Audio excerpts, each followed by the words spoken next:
thing? That was in terms of, can you repeat it in terms of members, right? How will you help the future leaders of PA develop and maintain a level of discipline and spirit? Okay. The future cabinet. All right, cool. So, I don't know if you guys know this person, but her name is Felicia Bautista. She's obviously the greatest person on earth, my #1 role model here on campus. She taught me to embrace everybody, regardless of your background, regardless like where you came from, anything like that. When you're here, you're my brother or sister, whatever you want to. And like I really want to show you guys that, you know, regardless if you're not welcomed anywhere else, you're definitely welcome with me.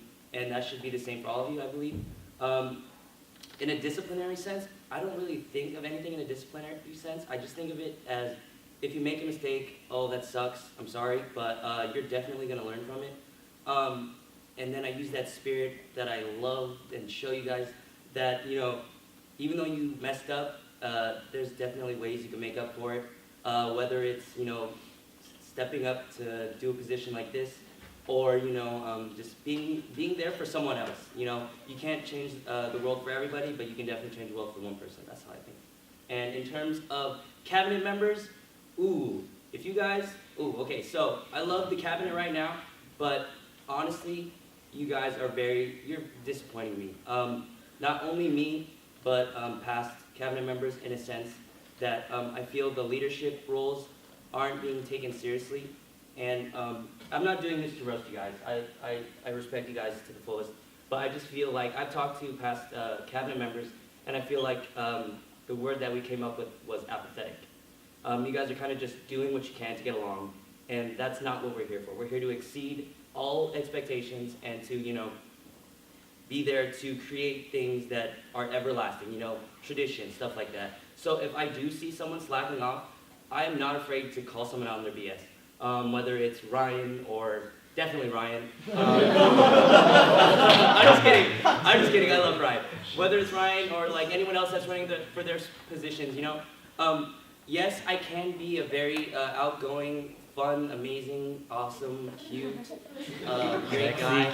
But I can turn it off just like that and be like the a-hole boss guy. Because honestly, we're here to support you guys as a group, as well as, you know, be the general role models. And if you're not fulfilling your duties as an officer, then obviously disciplinary action should be taken.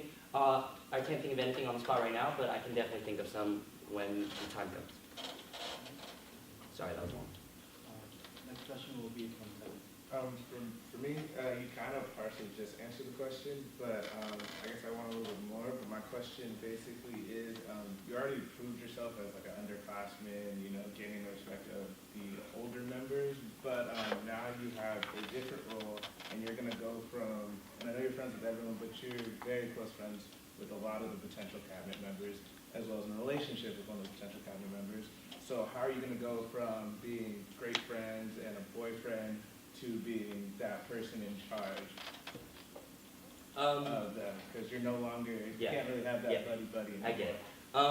So the question you're saying is how can I just like be the boss? How are you going to change your personality and change your relationships? I'm not, in a sense, going to change my personality, because if I'm going to change, then what's the point of you voting for me? I'm going to keep going, like being the same person that I am. But, you know, us running for positions, I believe that we're here to be professional.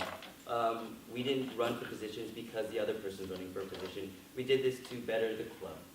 So if I see someone that I love, maybe Claire or Ryan, mess up, I know personally they won't take it personally. They'll know that this is, like Renaud was saying, a business aspect to, like, you know, make everybody just have the best experience they possibly can. And that's obvious. That's honestly what we're here for.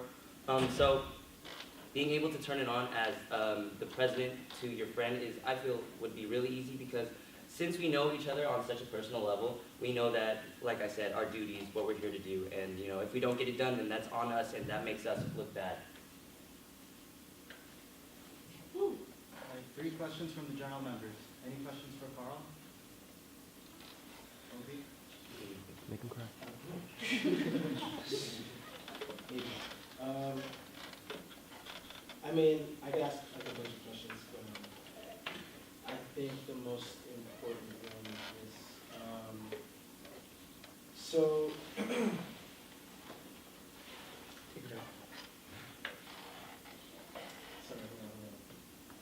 So, you have all these ideas and all these plans set in motion, and I know you call and I know you're going to do a great job because you've been seeing PAA. And you have a bunch of great ideas that you want to bring about.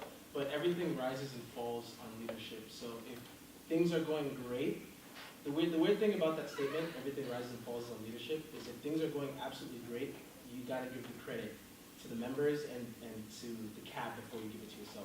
But when everything's coming down, you have to take it upon yourself to fix it. So, I mean, you can't say to one cabinet member like, hey, you're messing up, it's all on you. Because everyone's going to look up to you at this point, and I know you realize that. So I guess the question comes to being, when you're gone, what is your vision for PAA at UC Merced, and how are you going to work today to make that vision a reality for the future? That's a really elaborate question. So what you're asking me is, what do I envision after I'm gone? Yeah. What is your vision now, and how are you going to start working towards it? And your vision doesn't have to be the past people's vision. Okay, so what my vision is, and should be the vision for everybody, I think, is to create a name not for only like our cabinet, but for PAA. I know we're known on campus as the cliquey Filipino group that kind of, is off in their own bubble. But what I want to do as president, and I would like to, branch out to other organizations to create, like, you guys know how we've had Kappa karaoke, Kappa karaoke. Like, I want a lot more stuff like that. Yeah, I know this is the whole point of PAA. Like, we want to create a family environment, but I feel if we want to like expand and be known on a more campus broad thing. I don't know what I'm trying to say, but you guys get it. We need to connect with other groups other than PAA. Like, we want to branch out to talk to Greek Life or other student associations like MSA. I know a lot of people there. Like, and just create a lot of events to make a stamp, to show everybody, we're here to welcome you and to show you that you're your own individual club, but we want to be a family with you, in a sense. And I just want to envision, after I'm gone, when we're all graduated and stuff like that, I want these to continue to a point where they get so big. And I don't know, I was at an admissions presentation today, and they were saying you come back 10 years from now, and everyone's gonna be like, oh, you started that? And you're just like, so that's honestly what I like. And also, I forgot to mention, I feel like our cabinet has the potential to push PAA. We have the drive to push PAA to its fullest potential. Sorry, I had to put that in. Any other questions from the general members? Yeah, right now. Alright, so having a lot of cabinet means that everybody's gonna have a lot of deal with all of their jobs. So how comfortable are you with delegating each of the cabinet members to do their job? How comfortable are you with delegating them? How comfortable am I? Yeah. I did social chair. I'm a very prideful guy, but I was definitely not afraid to ask for help. So in terms of delegating tasks, I do it all the time. I'm not afraid to ask my cabinet members. I'm not afraid to show weakness, because obviously everybody has their weaknesses and strengths. So yeah, delegating tasks is definitely not a problem in terms of making sure everybody gets their stuff done. Last question goes to John. So my first question, we have to, so, I noticed this semester there wasn't very much culture brought into this club, but it's technically a cultural club. So how are you going to do that besides using CMCD? Because I know a lot of that was based on CMCD's semester. And the other one is, Wait, can I answer the first one? So I don't forget. Okay. Please answer. basically how will you bring the culture back to this club without using the CMCD? Okay. CMTV, yeah, it is a very, the main reason why we have these clubs, to promote culture. But I honestly liked the way Claire said how she would have a member talk about something that they really like and then kind of expand upon it. I think those are kind of real interesting ways, because you're in class and then you hear something really random and it just sticks in your head for ever. can think of other stuff, but it's not really appropriate for this time. Some ways that I feel like we could expand the culture other than CMCD is, talking to fawns. I don't know if like we have those things where we have those potlucks. I want to go to those more. And if we can't have those, I feel like we should be able to have them come to campus and like talk to us about their experiences. I remember last semester we had them come to our meetings, and he was talking to us about he was like the first Filipino football player at his school. I thought that was really interesting.